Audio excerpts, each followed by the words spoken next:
লিচুর মৌসুম আনন্দের হলেও শিশুদের জন্য শোকের কারণ হতে পারে।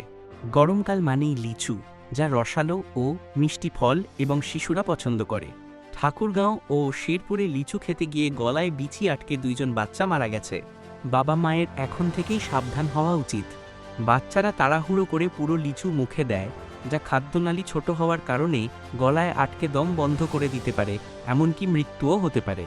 এই দুর্ঘটনা থেকে বাঁচতে কিছু জিনিস খেয়াল রাখতে হবে। 1. বাচ্চাকে একা লিচু খেতে দেবেন না। যখন খাবে তখন পাশে থেকে দেখতে হবে যেন তারা ভালো করে চিবিয়ে খায়। 2. লিচুর খোসা ও বিচি ফেলে শুধু ভেতরের অংশটা বের করে বাচ্চাকে খাওয়ান। বিশেষ করে 5 বছরের কম বয়সের বাচ্চাদের জন্য এটা অবশ্যই করতে হবে। 3.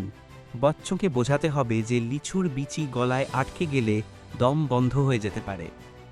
গল্প বা ছবির মাধ্যমে বোঝালে তারা সহজে বুঝবে। 4. বাচ্চাকে একসঙ্গে অনেক লিচু খেতে দেবেন না। বেশি লিচু খেলে পেটে গ্যাস, ডায়রিয়া বা হাইপোগ্লাইসেমিয়ার মতো সমস্যা হতে পারে, তাই অল্প করে খাওয়ানো ভালো। 5. যদি কোনো বাচ্চার গলায় কিছু আটকে যায় তাহলে কি করতে হবে সেটা জানতে হবে। হাইমলিক ম্যানুভারের মতো প্রাথমিক চিকিৎসার পদ্ধতিগুলো শিখে রাখা দরকার। প্রত্যেকটা বাচ্চার জীবন অনেক মূল্যবান।